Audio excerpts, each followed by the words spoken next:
మా దైవిక్ ఏదైనా అల్లరి పని చేసినప్పుడు ఇలా వచ్చి నన్ను హగ్ చేసుకుంటాడు, నేను మెల్ట్ అయిపోవాలని. అలా క్యూట్ గా ఫేస్ పెడితే ఎవరికైనా కోపం వస్తుందా చెప్పండి. ఇంట్లో ఎన్ని టాయ్స్ ఉన్నా కిచెన్ లో గిన్నెలతో ఆడుకోవడమే ఇష్టం మా వాడికి. రోజుకు ఒక వింత ఆట ఆడుకుంటాడు వాడు. వాడిని చూస్తేనే ఫుల్ కామెడీగా అనిపిస్తుంది. ఎంత స్ట్రెస్ లో ఉన్నా వాడి ఇన్నోసెంట్ స్మైల్ చూడగానే చాలా రిలీఫ్ అనిపిస్తుంది. మా దైవిక్ కి మ్యాంగోస్ చాలా ఇష్టం అని వాళ్ళ తాత చాలానే తీసుకొచ్చాడు. ఈసారి మ్యాంగోస్ చాలా స్వీట్ ఉన్నాయి, చాలా మందికి పంచాము ఫ్రెండ్స్ అండ్ ఫ్యామిలీస్ కి. దైవిక్ అయితే పండు తినే ముందు 2 hours వాటర్ లో సోక్ చేసి ఇస్తున్నాము. వాడికైతే ఇవి చాలా నచ్చేసాయి. ఇందులో కొన్ని మా మమ్మీ ఆవకాయ పచ్చడి కూడా పెట్టింది. ఇంకా రోజు ఆఫ్టర్నూన్ టైం కి నాకు ఒక షూట్ ఉంటే రెడీ అయి వెళ్ళాను. అదంతా కాదు కానీ ఎవరైనా ఎక్కడికైనా వెళ్తున్నారంటే ఓవర్ ప్యాకింగ్ చేసుకుంటారా నాలాగా? కామెంట్స్ లో చెప్పండి. ఇక్కడైతే స్టోర్ కి వెళ్ళగానే షూట్ స్టార్ట్ అయిపోయింది. శారీ చాలా బాగుంది కదా, ఫస్ట్ శారీ ఇది. వీళ్ళ స్టోర్ లో అయితే శారీ కలెక్షన్ చాలా బాగుంటది. Tulips by Satyabhama. ఇది ఒక premium and luxury store. I'm so happy to work with them. ఆ రోజు అయితే 4 o'clock కల్లా లేట్ గా లంచ్ చేసాము, అందుకే మంచిగా బిర్యానీ కానిచ్చేసాను. నెక్స్ట్ డే మళ్ళీ బ్రేక్ఫాస్ట్. అలా బిర్యానీ తిన్నప్పుడు మళ్ళీ నైట్ టైం తిన్నాను అనమాట,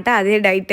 సో నెక్స్ట్ శారీ షూట్స్ కూడా అవుతున్నాయి ఇక్కడ. ఇన్ బిట్వీన్ ఒక మొసంబీ జ్యూస్ కూడా తాగాను. వీళ్ళ స్టోర్ లో కాక్టైల్ శారీస్ అయితే నా పర్సనల్ ఫేవరెట్. కలెక్షన్ అంతా చాలా బాగుంటది. Go and check out their page. ఇంకా రోజు కంటిన్యూగా 7 reels మొత్తం షూట్ చేసాము. రిస్కే ఏతో ఇష్కే అంటారు కదా, అలా సాగింది అనమాట ఆ రోజంతా. But I love what I'm doing. Enjoy చేస్తూ చేస్తాను చాలా. ఇంటికి రాగానే మా దైవిక్ హ్యాపీ ఫేస్ చూడగానే నా కష్టం అంతా తీరిపోతుంది. వాడు సూపర్ మార్కెట్ కి వెళ్దామంటే తీసుకొచ్చాను. వాడికి అదేంటో తెలియదు కానీ కావాలంట.